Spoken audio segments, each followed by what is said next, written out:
So I was sitting here scrolling through Instagram, as I do, as we all probably do. And a couple of things stood out to me.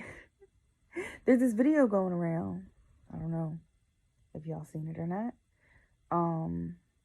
But it shows a gentleman. He's on some type of radio or podcast or show or something, and he says that men don't like high earning women.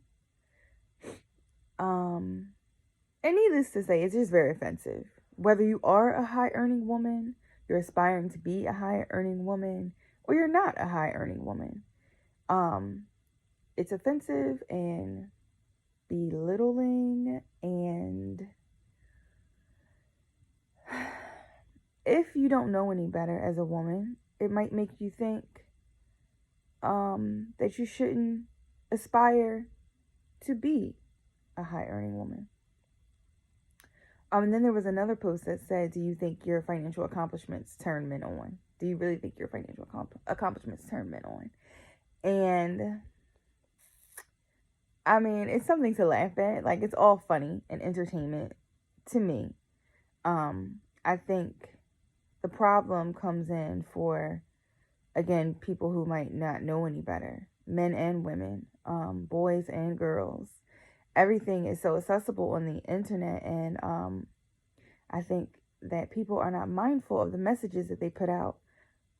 Whether that's how you feel or it may be true, doesn't mean that you should speak on it, right? No? So, it seems to me that basically what he was saying was probably true. A lot of guys don't want a woman who matches them or exceeds them in accomplishments, whether it's accolades or making money or a combination of the two. That's really a problem for those men, though. It's not a problem for the women. And I think that's something important to recognize, because if you are intimidated or feel useless or not needed, and you're looking for that upper hand to have over someone, over your partner, potential partner, someone you're dating, someone you're serious with, married, whatever, then that's a you problem. It's not a problem for that person. And those two posts that I saw made it seem like it was a problem for the women. Like, oh no, be mediocre. Don't think that you have to do or that you should do so much or more or achieve anything. That's what it was screaming. And based on the society that we live in, that is very detrimental to women. How are we supposed to survive in today's world the way that it's ran without living out your biggest dreams? So you would prefer to have someone who is scared to essentially be themselves and live up to every moment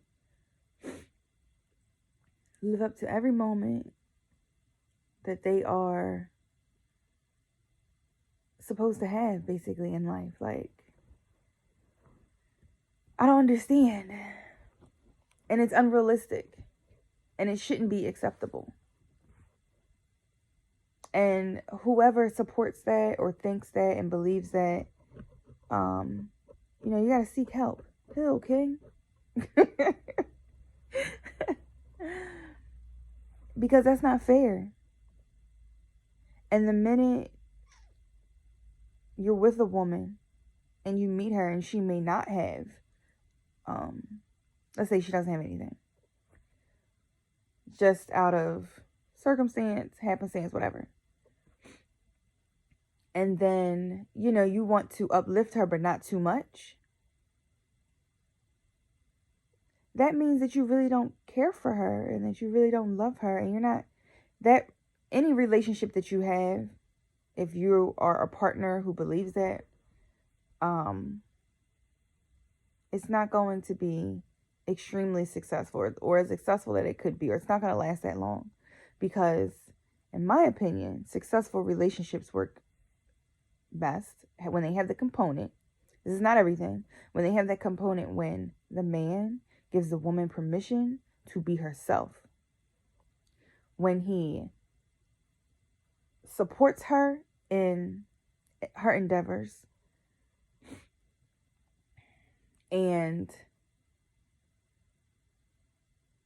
yeah, that's not going to work out if you're like half-ass supporting her or halfway giving her permission. Because I don't know, it can take somebody a couple tries to try different things, to do different stuff. So really, in the back of your mind, you are hoping they fail.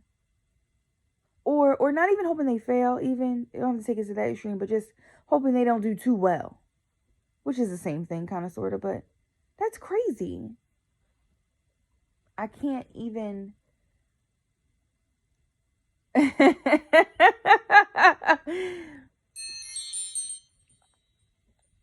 It's really... It's it's really laughable, honestly. Like,